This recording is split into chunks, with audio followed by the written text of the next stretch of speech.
Ei, você aí. Eu sei que você não resiste a uma boa notícia, né? Uma notícia dada com credibilidade e pontualidade. Por isso seu rádio está sintonizado aqui. Porque nessa hora é hora do Jornal é Notícia. No ar, as principais notícias do Brasil e do mundo.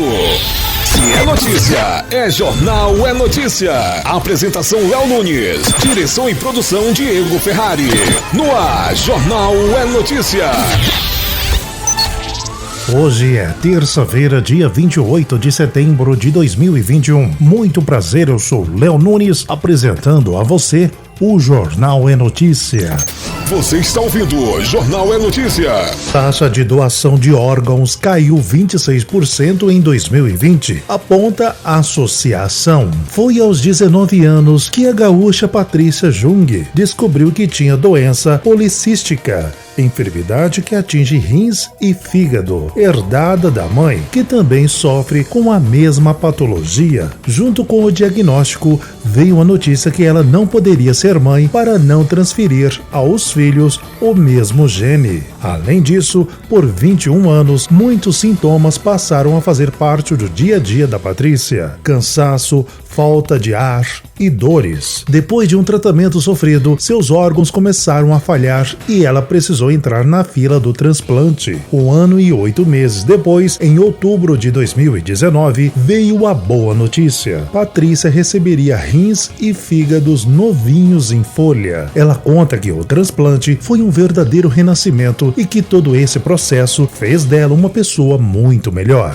E para as histórias tão bonitas como o da Patrícia continuarem acontecendo, é preciso que as pessoas percam o medo de serem doadoras e informem a família sobre esse desejo. De acordo com a Associação Brasileira de Transplantes de Órgão, a ABTO, a taxa de doação caiu 26% em 2020, se comparado a 2019. Essa queda foi sentida em todos os órgãos e tecidos. Segundo a ABTO, a pandemia de Covid-19 impactou muito a esse cenário, dificultando a doação, juntamente porque houve uma diminuição de voos que fazem o transporte dos órgãos, falta de leitos hospitalares e o medo das pessoas de contraírem o vírus. A ABTO lembrou que um doador falecido pode salvar até 8 vidas. Então, se você quer ser um doador, converse com sua família.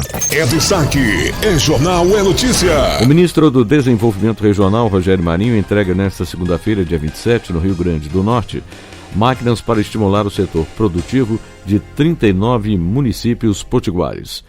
Além disso, o ministro também assina termo de cooperação para a criação da Rota da Fruticultura de Mossoró. Com o objetivo de apoiar os setores produtivos, serão doados caminhões e kits de equipamentos. No total, foram investidos pela Companhia de Desenvolvimento dos Vales do São Francisco e do Parnaíba, Codevasf, instituição vinculada ao MDR, mais de 5 milhões para a compra das máquinas. No mesmo evento, Marinho também assina termo de execução descentralizada, TED, com a Universidade Federal Rural do Semiárido, UFERSA, no valor de R$1 milhão.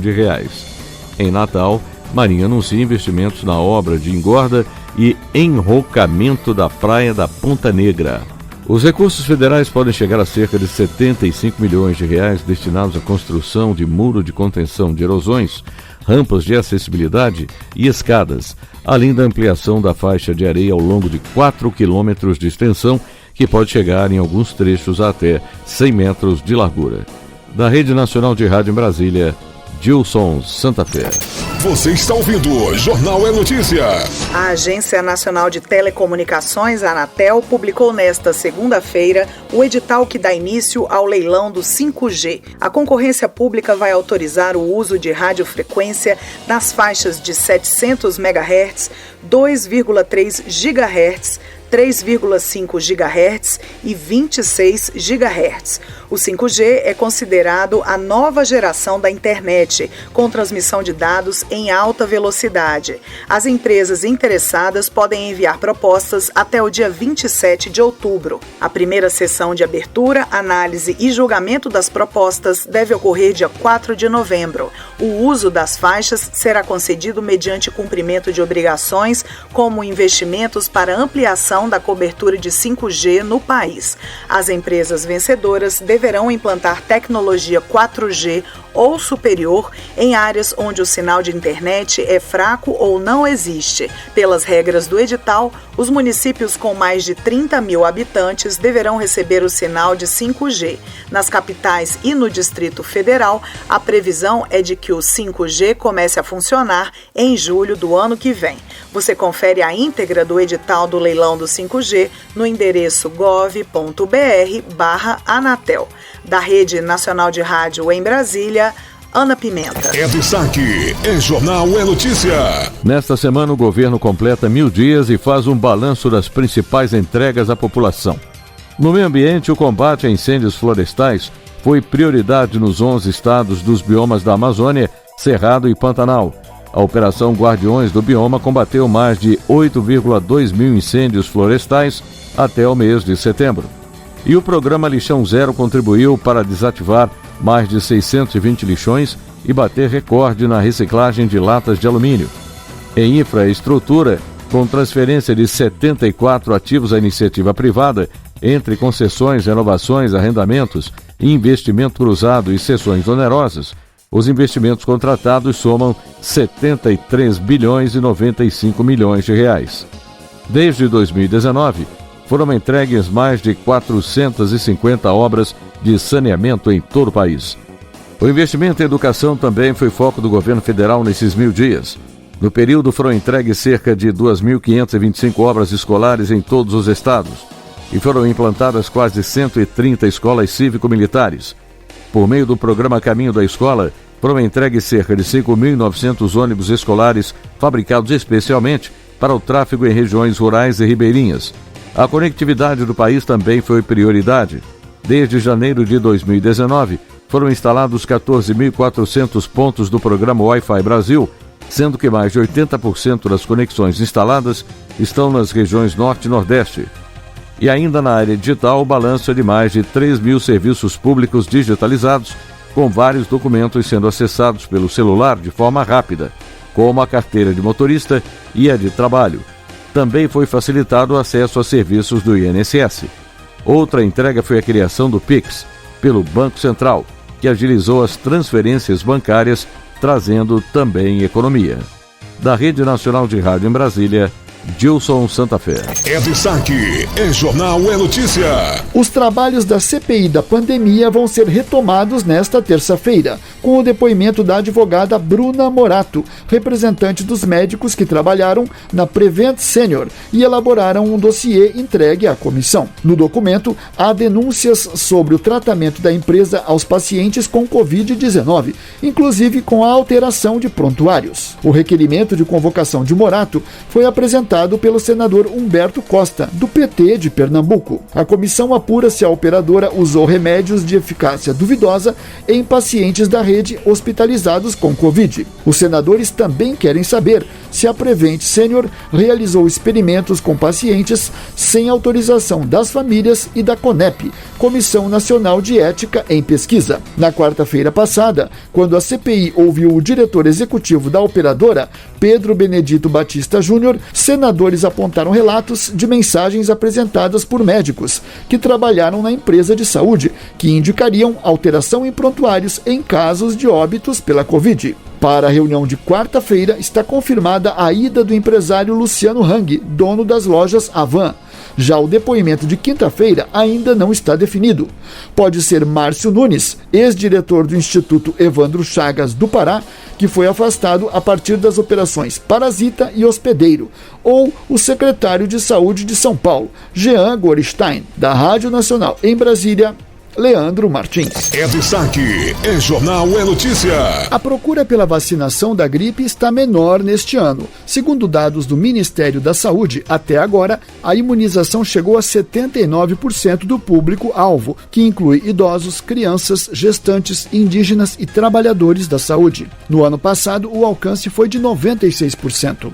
A campanha começou em abril e estava prevista para encerrar em agosto, já que são os meses mais frios no Brasil e é quando a gripe costuma atingir mais pessoas. Mas neste ano foi ampliada em 2 meses e aberta para a população em geral. A expectativa é vacinar mais de 79 milhões de pessoas. E para isso, os postos de saúde têm 80 milhões de doses disponíveis. Por enquanto, pouco mais de 62 milhões de pessoas foram imunizadas contra a gripe este ano, o que representa uma queda de quase 20% em relação a 2020. A previsão é encerrar a campanha na próxima quinta-feira, dia 30. O médico infectologista Julival Ribeiro, da Sociedade Brasileira de Infectologia, comenta sobre os fatores que acredita serem responsáveis pela procura menor da vacina da gripe em 2021. Além do problema do medo de sair para não pegar a Covid, durante a pandemia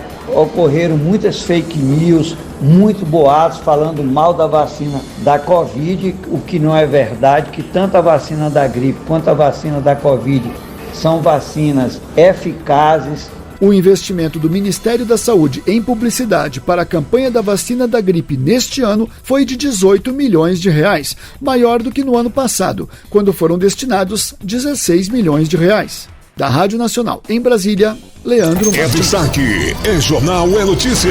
Detran anula mais de 126 mil processos de suspensão de CNH em São Paulo. O Detran de São Paulo anulou mais de 126 mil processos de suspensão de carteira de habilitação por excesso de multas e pontos. Esse cancelamento incluiu os motoristas que têm mais de 20 pontos na CNH e que não se enquadram no que estipula o novo Código Brasileiro de Trânsito, em vigor desde o dia 12 de abril de 2021. Até março de 2021, o limite da pontuação para infrações que gravam a suspensão da CNH eram de 20 pontos. Agora, com as mudanças estabelecidas pelo novo código, passaram para 20 pontos no período de 12 meses com 2 ou mais infrações gravíssimas, 30 pontos com uma infração gravíssima e 40 pontos sem nenhuma infração gravíssima, ou se o condutor exercer atividade remunerada. O motorista nessas condições deverá receber comunicado via Correios sobre a decisão. Os motoristas que ainda não receberam uma carta encaminhada pelo Detran de São Paulo podem consultar o andamento por meio dos canais digitais detran.sp.gov.br. É destaque, é jornal, é notícia. Você acabou de conferir o primeiro bloco do Jornal é Notícia. Voltaremos em instantes. Fique ligado, Jornal é Notícia, volta já.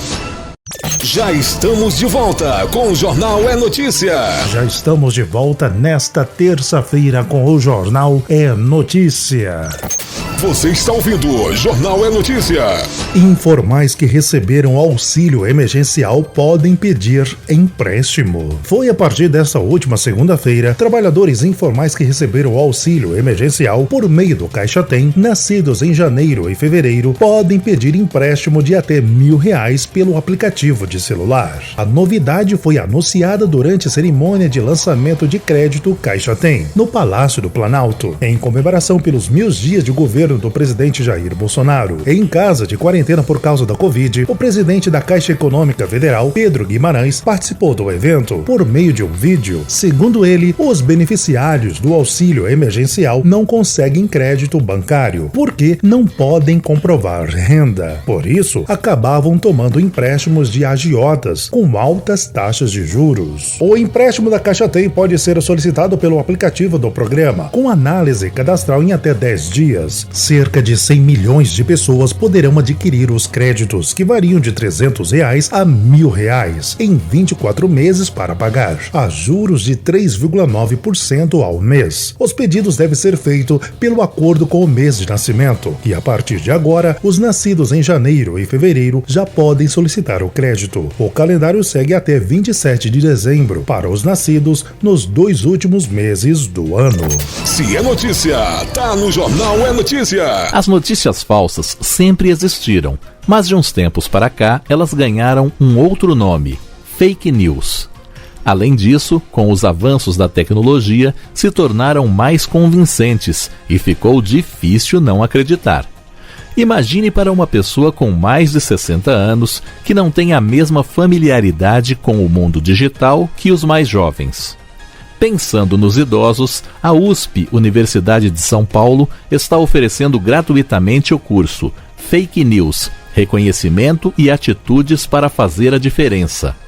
Para participar, é necessário ter mais de 60 anos, possuir um smartphone com o sistema Android 7.0 ou superior, ter acesso à internet e possuir uma conta de e-mail.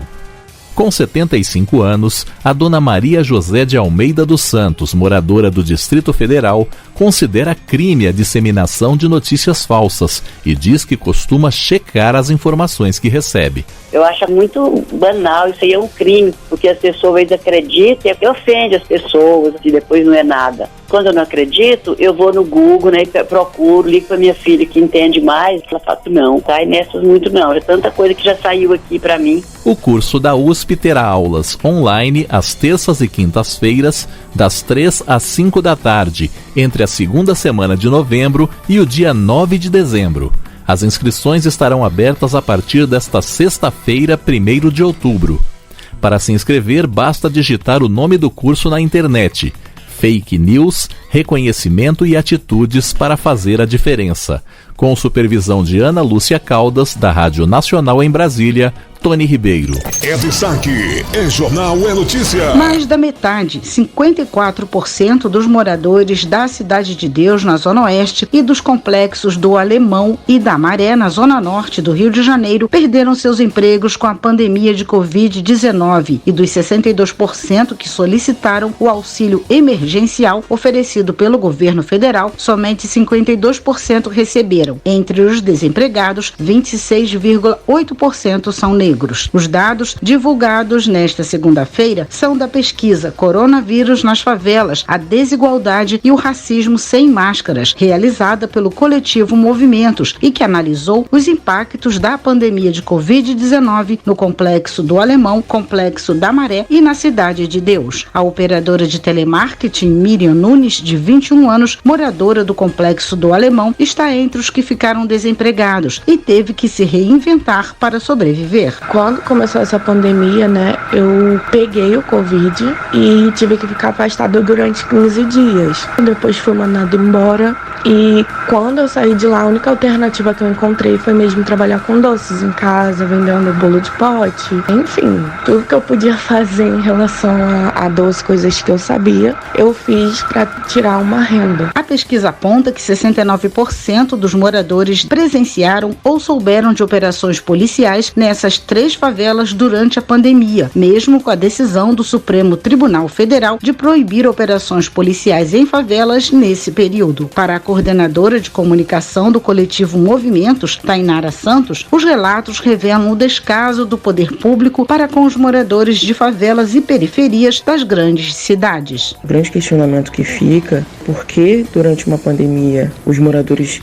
da favela e da periferia precisam enfrentar operações policiais, né, com inúmeras violações de direito, inúmeras mortes num cenário mundial que o medo prevalece, né, de um vírus que você pode morrer. Os moradores da favela ainda tiveram que enfrentar o medo da bala, né, o medo da morte, o medo da violência policial. A Polícia Militar informou que as operações realizadas pela corporação estão alinhadas à decisão do STF e que são previamente comunicadas ao Ministério Público do Estado e podem ser acompanhadas em tempo real pelos promotores, e destaca que o trabalho tem sido decisivo para a redução contínua dos indicadores criminais. A pesquisa mostra ainda que 63% dos moradores dessas comunidades ficaram sem água no período mais crítico da pandemia. A SEDAI informou que no ano passado instalou mais de 30 sistemas alternativos de abastecimento em 27 comunidades cariocas, inclusive na Maré e na Cidade de Deus, e que atualmente o abastecimento está normalizado nas regiões onde foi feita a pesquisa. Os pesquisadores ouviram 955 pessoas entre setembro e outubro do ano passado. Entre os entrevistados, 93% disseram conhecer alguém que teve Covid-19 e 73% souberam de alguém que morreu da doença. Da Rádio Nacional no Rio de Janeiro, Cristiane Ribeiro. É destaque, é jornal, é notícia. A CESA, Secretaria de Estado da Saúde, começou a distribuição de 589.810 vacinas contra a Covid-19 neste sábado. São 490.360 imunizantes da AstraZeneca e Pfizer para a segunda dose do público adulto e 99.450 da Pfizer para vacinação de adolescentes de 12 a 17 anos com comorbidades ou deficiência permanente. Este é o primeiro lote enviado pelo Ministério da Saúde, carimbado para vacinação de pessoas abaixo de 18 anos. Nesta semana, o governador Carlos Massa Ratinho Júnior e o secretário de Estado da Saúde, Beto Preto, já haviam anunciado o início da vacinação neste público, começando pela imunização de adolescentes com comorbidades, utilizando doses remanescentes da reserva técnica. Agora, com a confirmação do governo federal do envio de doses específicas para estes jovens, o estado vai conseguir avançar na cobertura vacinal dos adolescentes. A SES está enviando também 50.860 medicamentos do kit de intubação para atendimento de pacientes diagnosticados com a Covid-19 e que estejam internados em serviços de saúde do estado. São 37.830 medicamentos de compra própria da Secretaria e 13.030 de doações recebidas por entidades parceiras do governo do estado. Os imunizantes e medicamentos estão sendo enviados por via terrestre para as regionais de saúde de Paranaguá, Metropolitana, Ponta Grossa, Irati, Guarapuava, União da Vitória, Pato Branco, Francisco Beltrão e Telêmaco Borba. Recebem por avião as regionais de Foz do Iguaçu, Cascavel, Campo Mourão, Umuarama, Cianorte, Paranavaí, Maringá, Apucarana, Londrina, Cornélio Procópio, Jacarezinho, Toledo e Ivaiporã. A lista com a divisão de vacinas por regional de saúde está disponível no site www.aen.pr.gov.br.